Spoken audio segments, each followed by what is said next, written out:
Dearest gentle listeners, and welcome to the first episode of Lady Whistledown, a Bridgerton podcast.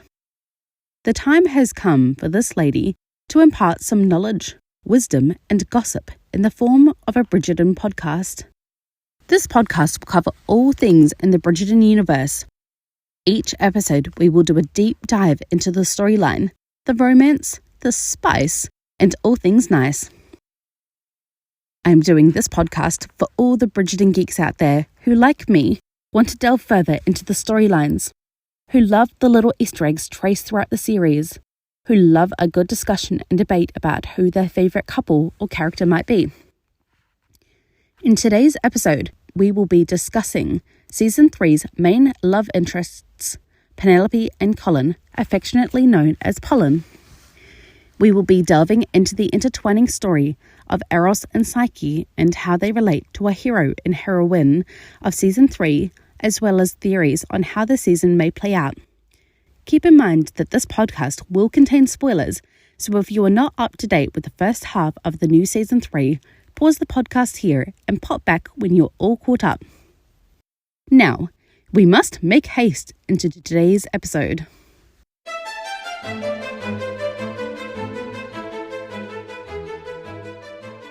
The love trope of Penelope and Colin is one as old as time, the friends to lovers trope. This season has us most frenzied because we have watched their friendship and love for each other bloom over the last 2 seasons. Every stolen glance, every defender of honour, every dance filled with soulful gazes and a broad letter sent, together forming a bond like no other.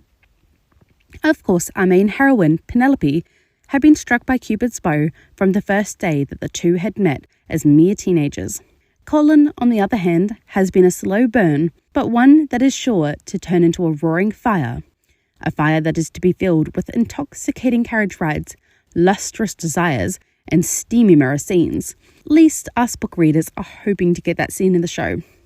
Whilst I will do another episode deep diving into the love affair that is Polin, today we are going to focus on the intertwining theme of them playing out the Greek mythology, Eros and Psyche, an immortal Greek god and a human princess of great beauty. My mind was first drawn to the connection of these two great stories in Season 3, Episode 4, when Colin interrupts a dance between Penelope and Lord Debling, who has recently secured permission to ask Penelope to marry him. As Lord Debling walks off of the dance floor, he is intercepted by an ever-perceptive Cressida Cowper, who is more than willing to spread doubt into Lord Debling's mind and hopefully win back his attentions from Penelope. As Lord Debling and Cressida watch Colin and Penelope in a passionately heated discussion, Cressida quips to Lord Debling, Eros and Psyche battling it out, insinuating that they are not just old friends, but in fact lovers, just like from the Greek myth. The comment seemed to stand out to me, so I decided to do some digging into the history of Eros and Psyche. As I began to read the story, the more connections I started to make to Penelope and Colin and the way their love story is playing out. The writers of Bridgerton really entwined different aspects of the Greek myth throughout the series, from set props, clothing choices, family dynamics, and the challenges the duo face on their quest to be together. Today I'm going to go through some of the connections that I made. Some of these connections may have more merit than others, but that's the fun thing about analysing shows and books. They are up for interpretation. I will start off by sharing the beautiful Greek myth, then deep dive into all geeky theories and connections. The story of Eros and Psyche begins with jealousy. Psyche was a human born to a king. He had 3 daughters, but one, Psyche, was born with an exceptional beauty that rivaled the beauty of the worshipped goddess Venus, who is also known as Aphrodite. As people stopped worshipping Venus and turned their attentions to Psyche instead, Venus's rage grew. Eventually, she sent her son Eros, the god of love, also known as Cupid, out to shoot her with his arrow in the hopes of making Psyche fall in love with someone wretched, marrying him, and returning the humans' worship to Venus instead. When Eros arrived and laid his eyes upon the beauty and kindness that was Psyche, he fell in love with her instead. Some tales say that he even scratched himself with his own arrow, tying him to Psyche through the fates. Psyche's father, now exasperated that his most beautiful daughter was still unwed, travelled to visit the gods to ask what her fate would be and to help marry her off. Through a trick of the gods, Eros convinced Psyche's father to send his daughter to be married to a fabled winged serpent-like beast, as that is what the fates had promised of her. Upon arriving at the house of her new unknown husband, she found herself in a beautiful palace.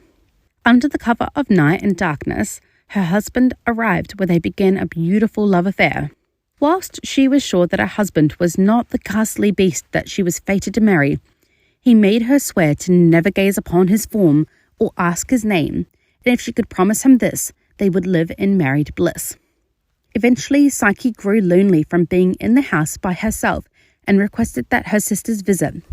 They were enraged at the blessed life that she was living with a husband that she clearly loved and in a palace unrivaled in beauty, and they decided to trick her into believing that her husband and an unborn child were the beasts foretold by the fate. That night, by candlelight, Psyche gazed upon her husband's form and realized first that he was the most beautiful man that she'd ever seen, but more than that, he was in fact not a man, but the god of love, Eros. In her surprise, she stumbled and burned Eros with the candle wax. Eros, looking at his wife, utterly betrayed by the broken promise of his identity, fled with the words, "Love cannot live without trust." Eros did not believe that a god and a mortal could love equally, hence why he had hid his true identity. But now that she knew, he couldn't trust that she loved him truly anymore. Psyche was desperate to win back the love and trust of her beloved husband, so she turned to his mother, Venus, completely unaware of Venus's malicious intent or envy, or of the fact that Venus was now holding Eros hostage. Venus agreed to help her win back the favor of her son if she could complete a number of impossible tasks. The tasks involved sorting insurmountable amounts of grains in a short time period, tracking down and presenting the pelt of a golden ram, and collecting black water from the dragon-guarded river Styx. The final task, though, was the most dangerous and filled with traps. Psyche was to travel to the underworld to ask Persephone for a piece of her beauty. With some instruction from some helpful gods, Psyche completed all of the impossible tasks, but before returning to Venus, Psyche's curiosity got the best of her. She opened the box thinking if she could contain just an ounce of Persephone's beauty, that maybe Eros would return to her. But alas, it was another trap, and inside the box lay a curse to put her into a permanent sleep. Eros is then informed of his wife's tales that she had battled through to win back his love. Moved by her devotion, Eros escapes his mother's prison to find his love, Psyche. When he finds her, she is unmoving and frozen in time. Eros summons his divine power to pull the sleep curse from her body and takes her up to Mount Olympus with the gods.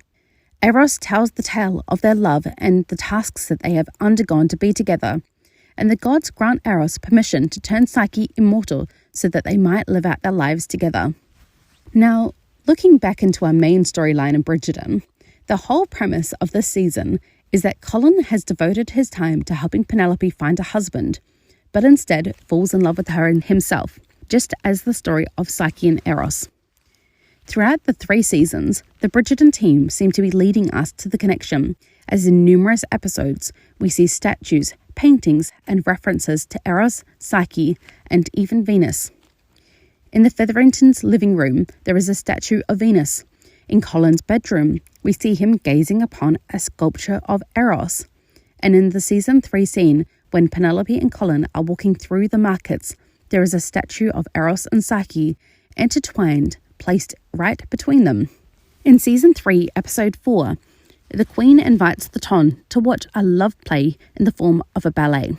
I believe that the love play is actually a reenactment of Eros and Psyche. We can see the male lead has wings painted on his back, and if you look at the dance floor, the entire floor is a beautiful mosaic image of, you guessed it, Eros and Psyche. A big feature of Colin throughout his seasons is his love for travel, with a big focus being put on his travels in Greece. When he returns from his travels at the beginning of season 3, he he gifts a bow and arrow to Gregory, which Gregory immediately points at Colin. A symbolism that Cupid's arrow is striking Colin this season, and that he will fall in love, or more to the point, finally realize his love for Penelope. Psyche is often depicted in images with butterfly wings because in ancient Greek, the butterfly was a symbol for the soul. I believe that the butterfly also represents Psyche's metamorphosis from human to immortal. Penelope also undergoes a huge transformation this season, both in her clothing choices, but also as she learns to be confident in herself outside of being Lady Whistledown. Throughout the 3 seasons, we constantly see Penelope's outfits adorned with butterflies, butterfly necklaces or placed in her hair. Even seen in the Featherington house is hundreds of butterflies adorned in the staircase. Just as the Bridgerton family are represented by a bee, which we often see adorned or embroidered on their clothing, the butterfly is the symbol for the Featherington family. As Papa Portocarlos would say in My Big Fat Greek Wedding, "Your family are bees, my family are butterflies. So here tonight we have the bees and the butterflies. We are different, but in the end we are all bugs." Just as Psyche, Penelope also has 2 sisters in a family who underappreciate and mistreat her, and yet the 2 sisters end up married while Penelope and Psyche remain unmarried long after they have been presented to society. They are both shunned from society for different reasons. Psyche because her beauty was so otherworldly that she was too intimidating to approach, and Penelope because she was unnoticed by society completely. As we start delving into the seasons, we start getting some much anticipated physical scenes between Penelope and Colin. You will notice though that all of these, including the dream that Colin has of Penelope, occur at night time. Just as Eros and Psyche, they only saw each other in the cover of dark. I wonder if this is also a symbolism of he is falling in love with Penelope without knowing the true knowledge of her being Lady Whistledown, which threatens their love. Just as Eros's words, love cannot live without trust. I believe once Colin learns of Penelope's true identity, she would need to undergo some trials in order to win back Colin's trust.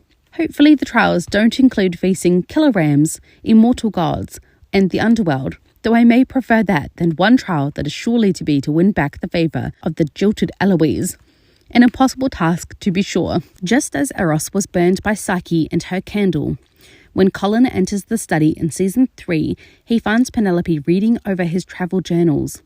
In his anger and haste, he knocks over the candle on his desk, smashing the glass around it, and proceeds to cut himself when picking up the shards. This scene was where we start seeing a real connection between them.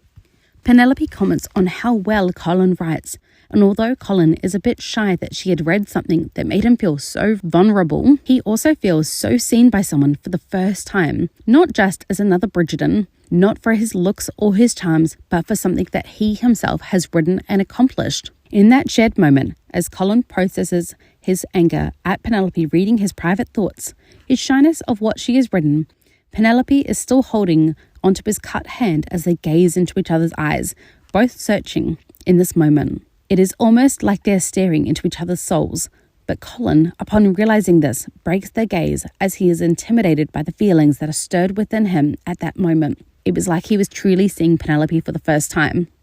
Now finally, if we are looking at mythology and looking at the winds of fate, just as the fabled wind Zephyrus brought Psyche to Eros, the winds of fate also interfered to bring Penelope and Colin together. Colin tells the tale of the first time that he and Penelope met in 1812. He was out for a horse ride with his brother when he was struck in the face by a stray yellow bonnet, which had flown off of Penelope's head. Colin fell off his horse, and a mortified Penelope ran to his aid. As always, the ever-so-charming Colin made a light-hearted joke about it. A relieved Penelope jested him back, and thus began the friendship between Penelope and Colin, fostered by the fated winds themselves. Another facet of this connection is the Queen, whom in this story plays the jealous Venus. Whilst she is his queen, not his mother, queens are said to be mother to all of their subjects. And whilst the Queen is not jealous of Penelope's beauty per se, though who wouldn't be, it is instead Penelope's insights and influence that she holds over the ton as Lady Whistledown. The Queen holds a lot of pride in her ability to create the perfect match between elite society of the ton, Something that Lady Whistledown has often mocked the Queen for is the Queen has tried to force matches that she deems best and has completely overlooked the power of the love match. Something that Lady Whistledown has never overlooked, as Penelope herself is quite the romantic. In the Queen Charlotte series, we even see the Queen refer to herself as Venus. And whilst that does fit into the storyline of her and George and his descent into madness and his love for astrology, I think it was another nod to our main storyline of Bridgerton and the role that she plays of Venus. As we see in the trailer for the next half of the season, the Queen puts a ransom of £5,000 on whoever will unmask Lady Whistledown. A trial, just as Venus set for Psyche, that Penelope will have to overcome as she will fight to maintain her secret identity. In the end of the story of Eros and Psyche, after winning back Eros's love, Psyche decides to get vengeance upon her sisters and she tricks them. Using the fabled wind Zephyrus, she allows them to fall to their death. Whilst I don't see the Bridgerton taking that dark a turn, I do believe that Penelope will get her own vengeance on her sisters, but not in the way that one might think. I believe that Penelope and Colin will bear the firstborn son, which means that they will inherit the house and stature in society that goes along with it. Whilst Colin already has stature from being a Bridgerton, being a third-born son, he bears no responsibility or purpose that goes along with that stature. Being head of the Featherington house with Penelope will give him that sense of purpose that he has been searching for this season. I think this will help Penelope complete her butterfly transformation metaphor as she will finally blossom into being her own outside of being Lady Whistledown. Penelope will finally have the love of her life by her side, as well as a family, the Bridgertons, who adore her and have always valued her, especially Violet, who was always secretly championed for Penelope. Not that I am implying that one must be married to find confidence, but in this case, the Bridgertons as a collective help Penelope along her path to confidence. Penelope even makes vague reference to this when Colin asks her where she feels most confident in herself. She replies that it is when she is in the drawing room of the Bridgerton house with the Bridgerton family that she feels truly like herself. Ironically, we see the Featherington sisters themselves foreshadow the marriage and possible subsequent birth of Penelope's child when they mock her for not being in the race to raise the next heir of the Featherington family, as she has no husband. I think this moment is quite telling and is definitely foreshadowing exactly what is going to happen. Nothing will give me more joy than seeing Penelope as head of that household, as her sisters and even her mother will finally be at their mercy. I don't think that Penelope would ever mistreat them with that power though, but it is after a lifetime of being overlooked and belittled by her family to finally garner some respect from them, especially as Portia has always wanted one of her daughters to marry and create an allegiance with the Bridgerton family. It is funny that the daughter that she has always pushed aside and thought would amount to nothing in way of marriage prospects would actually secure herself the most illustrious marriage of all of her siblings. It is truly fitting for our love match this season to embody Eros and Psyche, as their names translate to mean love and soul, which is a true representation of the love that occurs between Penelope and Colin. For those who have already read the Bridgerton books, we know just how deep that love goes. I can't wait to see how the season is going to play out for our favourite couple. I've seen many online have complained about the lack of chemistry between Colin and Penelope, or stating that the proposal or them getting together was too fast, but I think we must be watching an entirely different show. As I said, Penelope hasn't been in love with Colin since the first moment that she met him, and whilst that started out as just a crush or infatuation, I think it genuinely grew into real love. The way that they seek each other out at every event, you'll notice that they are always keenly aware whenever the other enters a room. My favourite of these moments is when Colin is singing to his family, Penelope enters the room and he stumbles over his lyrics. He may not have been a man in love, but he was certainly affected by her presence in the least. Colin constantly refers to Penelope by her first name also, or even more affectionately by the nickname Pen, something that was considered to be far too intimate. You could get away with it in private, but he also did it in public. I think we are also keenly forgetting that in this time period and the fact that they are both on the marriage mark, you did not have friends of the opposite sex, yet Colin constantly breaks this rule even once Penelope is out in society because he is drawn to her and finds so much joy and comfort in her companionship. He even says himself that he searches her out at every social event. Whilst I could go on forever about the love between Penelope and Colin, I think those analyses will have to be saved for another day and another chapter of this podcast. If there are any other connections that you make upon your watches, please feel free to head to the Facebook page Lady Whistledown, a Bridgerton podcast, to share your observations. A huge thank you to those who tuned in to the musings of a mad woman who was desperately too in love with the series. Yours truly, Lady Whistledown.